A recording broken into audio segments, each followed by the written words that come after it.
Here's a question most high achievers never ask. Why do I burn out faster than people who aren't working nearly as hard as I am? Because burnout isn't about workload. It's about the type of load that you're carrying. Let's talk about it. I'm Corrie keynote speaker, leadership strategist, and author of the upcoming book, The Five Overwhelmed Culprits. And if you've ever wondered why you, the responsible one, the capable one, the strong one, keeps crashing harder and faster than everyone else around you, this episode is going to make everything make sense. Most people think burnout happens because they take on too much. High achiever, burnout hits you for a different reason. You carry more invisible responsibilities than everyone else. There's more emotional labor, more mental load, more self-expectation, more pressure to perform, more responsibility that you never asked for, but somehow ended up managing. So it's not that you're weaker, it's that you're carrying way more weight than everybody sees. Burnout is not a weakness. It's physics. These are the loads that no one talks about, the loads that actually cause burnout. Number one, the performance load. Every high achiever has the unwritten rule: don't fail. You're held to higher standards, sometimes by others, but mostly by yourself. I know this because I am one of these people. This constant pressure activates your nervous system 24/7. So your rest never actually feels restful because your brain has absolutely no idea how to shut off. Number two is the responsibility load. High achievers become the person everybody relies on. And this happens at work, at home, with friends, with family. You don't just carry your responsibilities. You end up carrying everybody else's too. And this is how a competent person burnout ends up happening. Number three, the emotional load. This one's universal, but hits high achievers the hardest. You're the emotional anchor, the problem solver, the listener, the fixer, the one who stays calm while everyone else spirals. You carry the emotions in the room, and it drains you faster than any to-do list ever will. Number four is the identity load. This is the one that no one sees. You don't just do a lot. You identify as the person who holds everything together. You're the achiever, the reliable one, the go-to, the strong one, the success story. You are the unshakable leader.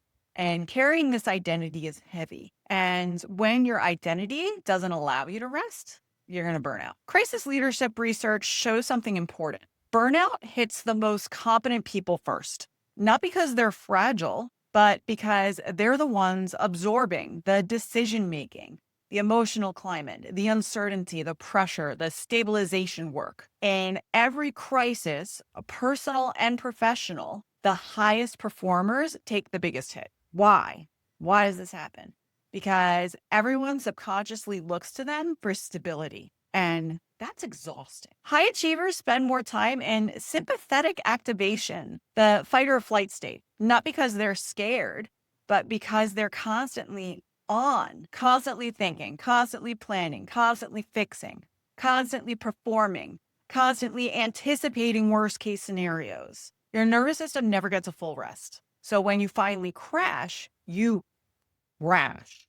This is why burnout hits high achievers in ways like brain fog, decision fatigue, emotional numbness, irritability, physical exhaustion, loss of joy, overwhelm, and feeling off or not yourself. Your brain simply can't run on survival mode forever. Here's what I tell my clients. You're not tired. You're depleted. Rest doesn't fix depletion. Depletion needs restoration, which requires nervous system regulation, emotional processing, clear boundaries, clarity, community, conditioning, self-permission, and actual support. This is the fourth culprit in my book, lack of conditioning. You weren't conditioned to restore. You're conditioned to perform. And so, of course, you burn out because you're not taking care of your mind and your body in a way that you are able to restore your physical and mental health and wellness. So how do you stop burning out faster than everyone else, especially when you don't have time to stop?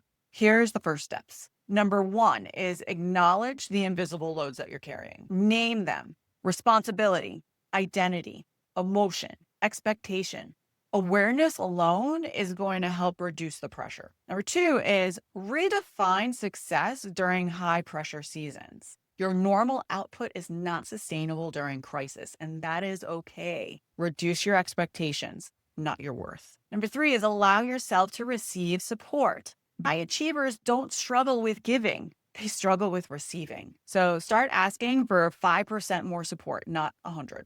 Number four is shift from rest to restoration. Things like meditation, movement, purposeful solitude, breath work, regulation, therapy, one of my personal favorites, actual downtime in your schedule. These all help build your capacity. And if this resonated, it's because high achievers, burn out from weakness. They burn out from carrying too much too quietly for too long. And this is the heart of the lack of conditioning culprit in my upcoming book, The 5 Overwhelmed Culprits, which is launching on May 12th. It's not your fault that you burn out faster. It's your conditioning. And the good news is conditioning can be rewired. So make sure you subscribe, share this with the strongest person you know, and I will see you on the next episode. See you next time. Thanks for checking out The Next Step with Corrie Lowe. If this episode resonated with you, share it with a friend, subscribe, and leave a review.